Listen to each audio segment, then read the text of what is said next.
Bienvenidos a un nuevo podcast del director, yo soy Arnau Nogués y aquí se habla de bolsa, de mercados y de todos estos temas que tanto nos gustan. Hoy quiero compartir contigo tres sectores que pintan muy bien, al menos bajo mi punto de vista. Creo que son tres sectores que en el largo plazo, para el futuro, digamos, tienen perspectivas súper positivas y que aprovechando las valoraciones actuales del mercado y sin entrar en si pueden caer más o puede caer menos, creo que es un momento interesante para valorar entradas en empresas líderes en estos tres sectores que te voy a comentar en el podcast de hoy. No sin antes decirte, como siempre, que puedes seguirme en Instagram, porque por ahí comparto diariamente por historias lo que pasa en el mercado, lo que deja de pasar, lo que compro, lo que vendo, lo que pienso, un montón de contenido. Y de hecho el otro día, el viernes, os puse un análisis que hice yo del SP500, un vídeo de 5 minutos exclusivo para los que me seguís por Instagram. Así que @arnau_nogues, por ahí tienes toda la cajita, toda la información en la cajita de más información, ¿vale? Tienes pues el link para ir a Instagram, Twitter, etc. Dicho esto, vamos a comenzar con el podcast ya. El primer sector del que os quiero hablar es un sector que tradicionalmente siempre ha sido un sector, digamos, protegido, un sector, sí, protegido por cualquier economía, y es que es el sector de la agricultura. Verás, la agricultura en la mayoría de los países, exceptuando creo que Rusia, Ucrania, Estados Unidos y unos cuantos, la agricultura no es una actividad productiva, es decir, no genera beneficio, se hace a fondo perdido, a coste, ¿vale? Es decir, los gobiernos subvencionan la agricultura aunque no sea rentable, porque es un sector estratégico. Es decir, cuando hay guerra, las agriculturas, en el caso de que haya guerra o un conflicto grande, la agricultura tiene que estar sí o sí presente en el país, porque si no, nos morimos de hambre. Un país que dependa, por ejemplo, de la importación de comida, de cosas básicas como es pues, la agricultura, verduras, frutas, etcétera, lo que ocurre es que si hay guerra o algo y se cierran esas fronteras o esos canales comerciales, el país se muere de hambre. Por eso es que la mayoría de países subvencionan la agricultura en los suyos, pues para que, en caso de que, Dios quiera que no, pero que ocurran cosas así, pues tener siempre al menos una parte garantizada o cubierta. ¿Qué ocurre? Que con el tema de Ucrania y Rusia y todo lo que está ocurriendo aquí, lo que ha ocurrido es que el mundo entero se ha dado cuenta de lo importante que es el sector primario, la agricultura, también la ganadería extensiva, etcétera, pero sobre todo la agricultura. ¿Por qué? Porque Ucrania es uno de los países que más exporta, más grano exporta, más cereal, cebada, etcétera, exporta a Europa, y se han dado cuenta que cuando falla uno de los mayores exportadores, el resto de países, si bien no es una catástrofe mundial, ya que podemos seguir comprándolo, aunque a un precio mayor, la verdad es que no es algo muy positivo. Así que la tendencia apunta a que durante los próximos años los países van a estar invirtiendo muchísimo más en agricultura.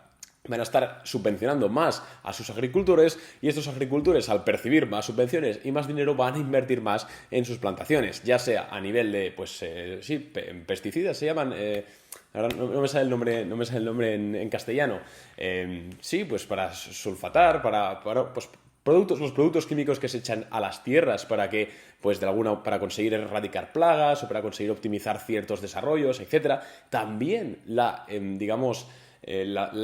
empresas productoras de maquinaria agrícola, como puede ser John Deere o CNH Industrial, que claro, al agricultor, al tener más dinero, va a poder tener más tierra, esa tierra va a poder comprar mayor maquinaria para explotarla, y al final las empresas que se van a beneficiar de esto son también las industriales orientadas a la agricultura. Caso más, como hemos dicho, el caso más ejemplificable es John Deere. Entonces, realmente creo que la agricultura es un sector que, si bien llega con nosotros desde que el hombre es hombre, desde que pasamos de ser nómadas a sedentarios, se dice así, y ostras, igual creo que me acabo de decir un error histórico enorme, pero perdonadme, se habla de bolsa aquí, no de historia mundial. Pero bueno, prácticamente desde que el hombre es hombre. Y seguramente pues este conflicto en Ucrania haya hecho que los países se replanteen y quieran invertir y sobre todo apostar más por la agricultura propia. Y esto va a beneficiar al sector. Empresas como CF, por ejemplo, también muy interesantes. Hay un montón de compañías pasando por todo, ¿no? Pues desde las que venden y procesan semillas hasta maquinaria agrícola, pasando también por empresas de pesticidas. Hay un montón, ¿vale? Pero el sector de la agricultura, la verdad es que pinta muy bien. Vamos con el segundo sector, si os parece. No sin antes decirte que si quieres recibir un resumen diario de lo que pasa en los mercados de unos 4 o 5 minutos todos los días, tienes Boring Capital Plus, donde pasamos a nuestros suscriptores todos los días, a los suscriptores todos los días, un análisis diario de lo que va a ocurrir en ese día en el mercado. Un análisis también de si hay un dato del IPC, un dato del GDP, cualquier cosa, análisis, información día a día, un montón de contenido sobre bolsa, totalmente importante. La verdad es que yo considero que es un servicio que tienes que tener sí o sí, además no es muy caro, son 8 euros al mes, que sí o sí si inviertes en bolsa. boringcapital.net/plus, Boring Capital Plus es de tu servicio. También cada semana hacemos análisis de las empresas que nos proponen nuestros clientes, un montón de cosas que la verdad es que si no estás ahí y estás invirtiendo en bolsa, yo realmente creo que te estás perdiendo mucho contenido. Eso por un lado. Y también hay pocas premium, por cierto. Eso por un lado. Vamos con el segundo sector, si os parece. El segundo sector que creo que va a despuntar durante los siguientes años es el sector industrial. Industrial, ya hemos hablado que sí, por el lado de industrial agrícola, por todo lo que acabamos de hablar, pero también por el lado de industrial para construcciones. Y dirás, pero no, tú no eras el que decía el otro día que hay una burbuja en los inmuebles y en la construcción y en promoción. Sí, yo creo que la hay. Es evidente, ¿no? Al final, el dinero ha fluido del mercado de valores, ha fluido en gran parte al mercado inmobiliario. Es normal y yo creo que los precios no son sostenibles y el nivel de promociones tampoco lo son. Sin embargo, creo que con la crisis que viene y con la crisis que ya está viniendo, con esta desaceleración y la más que probable entrada en recesión que vamos a tener en los siguientes meses las economías desarrolladas, los países van a estar realizando medidas keynesianas de inversión pública. Y la medida estrella keynesiana de inversión pública para salir de la crisis, ¿cuál es? La construcción de nuevas infraestructuras o reparación de nuevas infraestructuras para crear empleo y volver a mover la maquinaria económica. Es una teoría económica muy clásica, la teoría de Keynes, que pues hay que invertir dinero, realizar un gasto público grande para volver a activar todo esto. La cuestión, que lo que nos interesa es que este gasto público que previsiblemente las economías desarrolladas van a comenzar a hacer dentro de 6 meses, 1 año, 2 años, cuando estemos, digamos, en el punto más bajo de la crisis, va a ser súper interesante para las empresas industriales, como puede ser, por ejemplo, Caterpillar, porque van a crecer el número de promociones, sobre todo de temas estatales, como puede ser puentes, como pueden ser carreteras, etcétera, y al final la contratación de esta maquinaria y la contratación del soporte técnico de esta maquinaria es súper importante. Y esto va a pasar en Estados Unidos, va a pasar en Canadá, va a pasar en Europa, va a pasar previsiblemente también en Latinoamérica y en la mayoría de países desarrollados o en vías de desarrollo, lo cual es una gran oportunidad para todo el sector, también no solo industrial como puede ser Caterpillar, sino incluso también de materiales, aunque ahora están un poquito caros por el tema de la inflación. Si bajasen de precio bastante, ojo a algunas empresas que se dedican a confeccionar materiales de obra, cosas así, porque podría ser interesante. Este es un sector también que se está hablando poco, pero yo creo que puede petarlo en los siguientes 2, 3, 4, 5 años.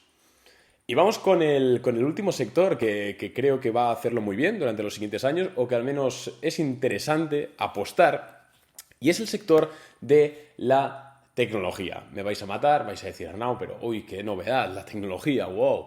Lo que ocurre es que el sector de la tecnología ha venido para quedarse. Al final, hace 20 años, nosotros, las personas, no empleamos un móvil para prácticamente todo. Hoy en día, si alguien pierde el móvil, pierde como un cachito de su alma, y eso, señores, ha venido para quedarse. Entonces, todo el tema relacionado con la tecnología, desde empresas de hardware hasta empresas de software, tienen claramente un futuro prometedor. Y es que es el futuro, no hay más. Las empresas, además, con esto de la pandemia, han sustituido muchísimos procesos que hacían de forma presencial o de forma mecánica por procesos 100% automatizados o 100% digitales. Es una tendencia que está aquí, que ha venido para quedarse. Y cualquier empresa que esté bien posicionada, que sepa colocar sus productos, que realmente tenga una gran consumer base, se va a ver súper beneficiada en términos de ventas y por consecuente en bolsa. Así que estar invertido en empresas como Google, como Apple o empresas más pequeñas es una idea pues muy buena, la verdad, al menos bajo mi punto de vista. También quiero hacer una mención honorífica al sector de los semiconductores, porque es que, y siguiendo con esta tendencia de la digitalización, de que ahora todo es mucho más, tecnológico, por así decirlo, lo que está ocurriendo es que prácticamente todo en lo que compramos actualmente lleva un microchip. De hecho, es que hasta las plantas van a llevar microchips dentro de nada. Así que todo el sector de todas estas fundiciones de microchips, todas estas empresas que se dediquen a diseñar microchips, ya sea la parte de GPU o de CPU, hay un montón de matices, pero al final tienen un futuro también muy prometedor, porque la tendencia es al alza, es a más dispositivos conectados, es a más domótica, es a más digitalización, y esta digitalización requiere microchips. Entonces también es un sector que muy inteligentemente hay que estar posicionado. Si no queréis con una empresa específica, con un ETF también puede ser una buena idea. Así que nada más, espero que estéis de acuerdo conmigo, y si no, pues no pasa nada. Podemos debatir en Instagram, en redes sociales, en YouTube, donde queráis podemos debatir. Y sin más dilación, oye, espero que te haya gustado el podcast. Si así así, recuerda que puedes valorarlo en Spotify con 5 estrellas o en Apple Podcast con 5 estrellas, o darle un like en YouTube, o sea donde sea que estés. Un abrazo y muchas gracias por estar un día más aquí. Un abrazo, chao.